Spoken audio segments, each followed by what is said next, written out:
OPS வந்து ஒருபொழுதும் அதிமுக ஓட கூட்டணி வைக்க மாட்டோம், எடப்பாடி பழனிசாமி பேரை சொல்றதுக்கே வெக்கமா இருக்குன்னு சொல்லியிருக்காரு. இல்ல ஒரு கருத்து அவர் சொல்றாரு அவரு. அதனால வந்து எங்க கட்சியை பொறுத்தவரை பாத்தீங்கன்னா அது எப்படி வந்து அவரை வந்து சேர்க்கிறதா இல்லையான்றத கட்சி தான் முடிவு செய்யும். அதனால நாங்க முடிவு செய்ய முடியாத விஷயம். ஒரு வாய்ப்பு இருக்கு இப்ப ஓபிஎஸ் உள்ள வர்றதுக்கு. அது நான் எப்படி சொல்ல முடியும்? நான் சொல்ல முடியாது.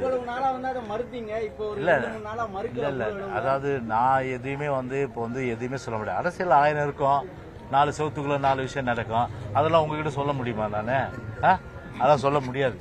அதெல்லாம் வந்து அதெல்லாம் எப்ப சொல்லுமோ அப்பப்ப சொல்லுவோம். அதெல்லாம் வந்து இப்போ வந்து இதான் பதில். சார், பிஜேபி தான் உங்களுக்கு சீட் அலாட் பண்றாங்க, அதிமுக டைரக்ட் டீலிங் இல்ல, அப்படி அவங்க சீட் வாங்கி எல்லாம் பாத்தீங்கன்னா நீங்களே திரைக்கதை வசனம் டைரக்ஷன் எல்லாம் நீங்களே தான் தயாரிப்பு திரைக்கதை வசனம் இயக்க டைரக்ஷன். எதுக்கு அவசரப்படுறீங்க?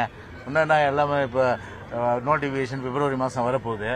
இப்போ தேர்தல் அறிக்கை குழு கட்சி சார்பில் அறிவிச்சாச்சு. இப்போ ஒவ்வொரு கட்டமாக வந்து காய் நவுத்திட்டு இருக்கோம். இப்போ அதனால வந்து அப்ராப்ரியேட் டைம்ல எல்லாம் தெரிய வரும். அப்போ உங்களுக்கும் விடை கிடைக்கும். அதனால இப்போது பார்த்து எந்த கேள்வி கேட்டாலும் ஒரே வார்த்தை, 4 செவத்துக்குள்ள நடக்கிற விஷயம், அந்தரங்கத்தில் நடக்கிற விஷயம், அது வந்து வெளிப்படையே வராது. ஓகே, அது நீங்களும் நானும் வாங்க, அவர்கிட்ட போய் கேட்போம் உங்க கோபம் குறைஞ்சுதா இல்லையான்ட்டு. எப்போ வரீங்க சொல்லுங்க, போய் வேணா உங்க கோபம் குறைஞ்சிச்சா இல்லையான்னு கேட்டு பார்ப்போம். ஆமா,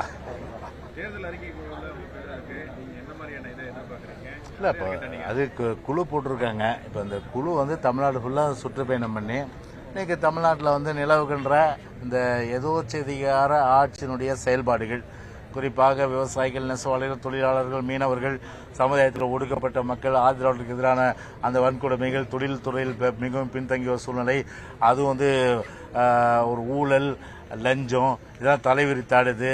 தமிழ்நாடே வந்து போதை கலாச்சாரத்தில் ஊறிருக்கு. இதெல்லாம் பிரதிபலிக்கின்ற வகையில் கண்டிப்பாக வந்து தேர்தல் அறிக்கையை பொறுத்தவரை இருக்கும். தமிழ்நாடு ஒரு வளர்ச்சியை கொண்டு போகிற அளவுக்கு, அதாவது வந்து ஒரு பொருளாதார வளர்ச்சின்னும் போது இந்த 5 வருஷத்துல 3 மாசம் வந்து 5 வருஷம் ஆயிப்போகுது. இந்த 3 மாசத்துல கோபாலபுரம் குடும்பம் தான் பொருளாதார வளர்ச்சி அடைஞ்சிருக்குது. மீதி பார்த்தா பட்டி தொட்டியில் இருக்கிற குப்பன், முனுசாமி, சுப்பன் அவங்க குடும்பம் எல்லாம் பார்த்தா நடுத்தரு தான் போயிருக்குது.